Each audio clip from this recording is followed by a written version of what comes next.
Hello friends, I welcome you all to the video lecture series of cybersecurity and information security. In this lecture, we will study about modes of operation of block ciphers. So now let us start. Firstly, I will tell you about block cipher. A block cipher takes a block of plain text bits and generates a block of cipher text bits generally of same size. The size of block is fixed in the given scheme. The choice of block size does not directly affect to the strength of encryption scheme. The strength of cipher depends on the key length. Now I will discuss the different modes of operation of block cipher. There are 5 confidential modes of operation for use with an underlying symmetric key block cipher algorithm. ECB, that is electronic codebook mode. Cipher block chaining, CBC mode, cipher feedback mode, CFB, output feedback mode, OFB, and the counter mode, CTR. These are procedural rules for a generic block cipher.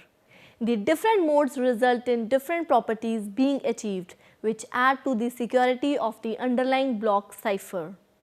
Electronic Code Book ECB mode. It is the simplest mode of encryption. Each plaintext block is encrypted separately.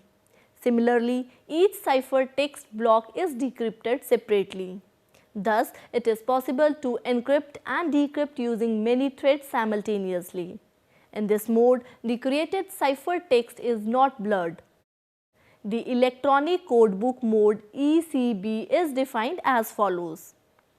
In ECB encryption, the forward cipher function is applied directly and independently to each block of the plaintext. The resulting sequence of output blocks is the ciphertext. In ECB decryption, the inverse cipher function is applied directly and independently to each block of the ciphertext. The resulting sequence of output blocks is the plaintext. In ECB encryption and ECB decryption, multiple forward cipher functions and inverse cipher functions can be computed in parallel.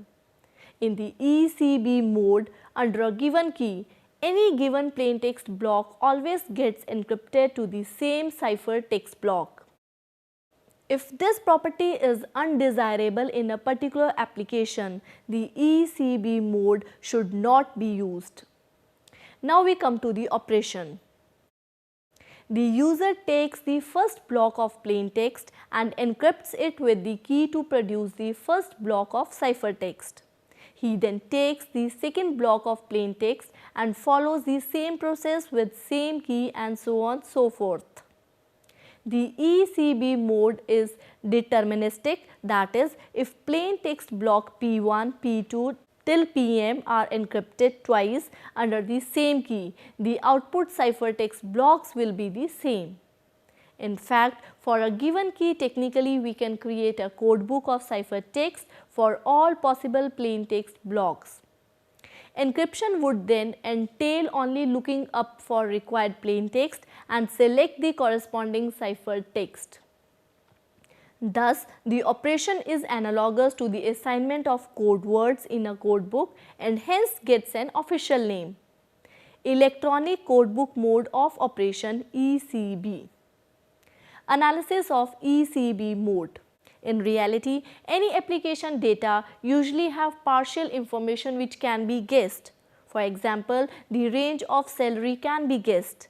A ciphertext from ECB can allow an attacker to guess the plaintext by trial and error if the plaintext message is within predictable.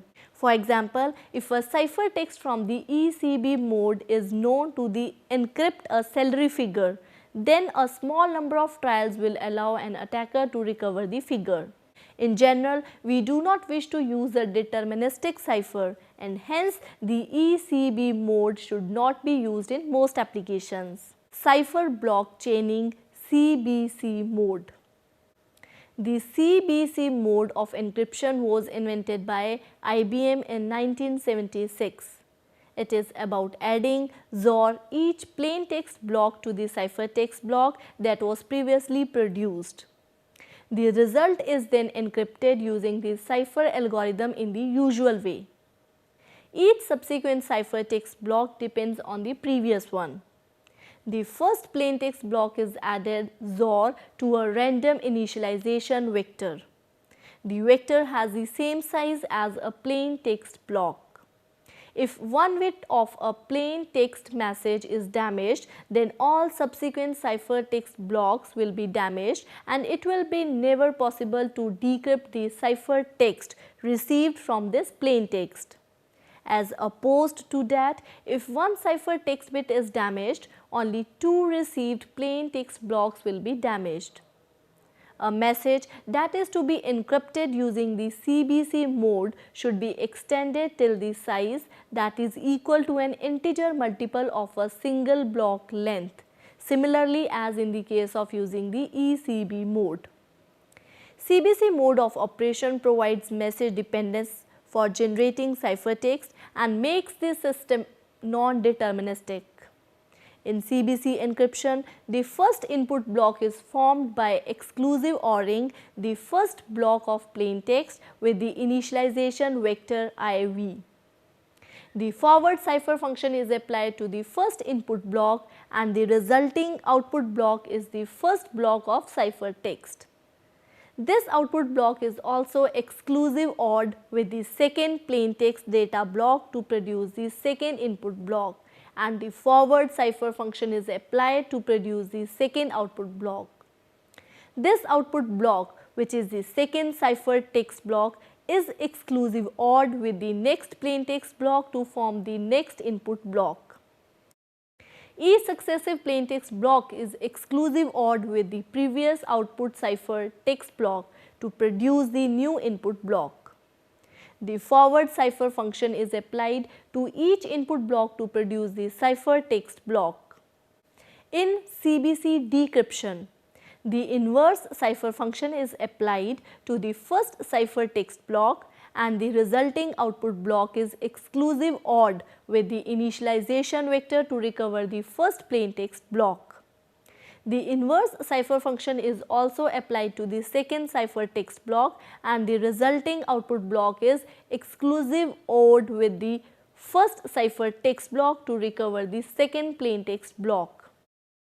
In general, to recover any plain text block except the first, the inverse cipher function is applied to the corresponding ciphertext block and the resulting block is exclusive ORed with the previous ciphertext block.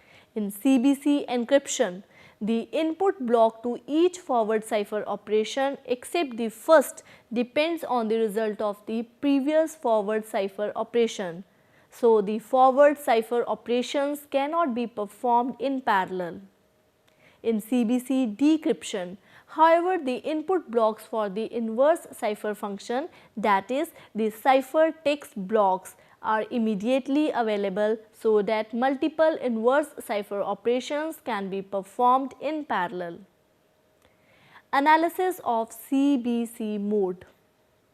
In CBC mode, the current plain text block is added to the previous cipher text block and then the result is encrypted with the key. Decryption is thus the reverse process which involves decrypting the current cipher text and then adding the previous cipher text block to the result. Advantage of CBC over ECB is that changing initialization vector results in different ciphertext for identical message. On the drawback side, the error is transmission gets propagated to few further blocks during decryption due to changing effect. It is worth mentioning that CBC mode forms the basis for a well-known data origin authentication mechanism. Thus, it has an advantage for those applications that require both symmetric encryption and data origin authentication. Cipher feedback mode CFB. The cipher feedback mode CFB is a confidentiality mode that features the feedback of successive cipher text segments into the input blocks of the forward cipher to generate output blocks that are exclusive OR with the plain text to produce the cipher text and vice versa.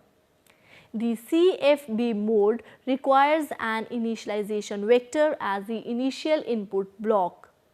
The initialization vector need not be secret, but it must be unpredictable. The CFB mode also requires an integer parameter denoted S such that S is within 1 and B. In this specification of the CFB mode below, each plaintext segment and cipher text segment consists of S bits. The value of S is sometimes incorporated into the name of the mode. Example, the 1-bit CFB mode, the 8-bit CFB mode, the 64-bit CFB mode or the 128-bit CFB mode. In CFB encryption, the first input block is the initialization vector and the forward cipher operation is applied to the initialization vector to produce the first output block. The first cipher text segment is produced by exclusive ORing the first plaintext segment with the S most significant bits of the first output block. The remaining B minus S bits of the first output block are discarded. The B minus S least significant bits of the initialization vector are then concatenated with the S bits of the first cipher text segment to form the second input block. An alternative description of the formation of the second input block is that the bits of the first input block circularly shift S positions to the left and then the cipher text segment replaces the S least significant bits of the result. The process is repeated with the successive input blocks until a cipher text segment is produced for every plaintext segment. In general, each successive input block is enciphered to produce an output block. The S most significant bits of each output block are exclusive ORed with the corresponding plain text segment to form a cipher text segment. Each cipher text segment except the last one is fed back into the previous input block as described above to form a new input block. The feedback can be described in terms of the individual bits in the strings as follows.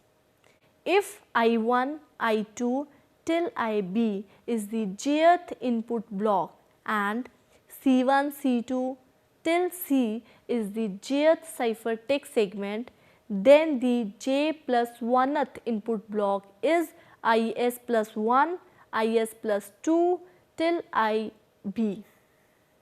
In CFB decryption, the initialization vector is the first input block and each successive input block is formed as an FB encryption by concatenating the B minus S least significant bits of the previous input block with the S most significant bits of the previous cipher text. The forward cipher function is applied to each input block to produce the output blocks. The S most significant bits of the output blocks are exclusive ORed with the corresponding cipher text segments to recover the plain text segments. In CFB encryption, like CBC encryption, the input block to each forward cipher function depends on the result of the previous forward cipher function. Therefore, multiple forward cipher operations cannot be performed in parallel. In CFB decryption, the required forward cipher operations can be performed in parallel if the input blocks are first constructed from the initialization vector and the cipher text. The output feedback mode, that is OFB. The OFB mode is the confidentiality mode that features the iteration of the forward cipher on an initialization vector to generate a sequence of output blocks that are exclusive OR with the plaintext to produce the ciphertext and vice versa. The OFB mode requires that the initialization vector is a nonce, that is, the initialization vector must be unique for each execution of the mode under the given key. The OFB mode is defined as: in OFB encryption, the initialization vector is transformed by the forward cipher function to produce the first output block. The first output block is exclusive OR with the first plaintext block to produce the first ciphertext block. The forward cipher function is then invoked on the first output block to produce the second output block. The second output block is exclusive OR with the second plaintext block to produce the second ciphertext block, and the forward cipher function is invoked on the second output block to produce the third output block. Thus, the successive output blocks are produced from applying the forward cipher function to the previous output blocks, and the output blocks are exclusive OR with the corresponding plaintext blocks to produce the ciphertext blocks. For the last block, which may be a partial block of U bits, the most significant U bits of the last output block are used for exclusive OR operation.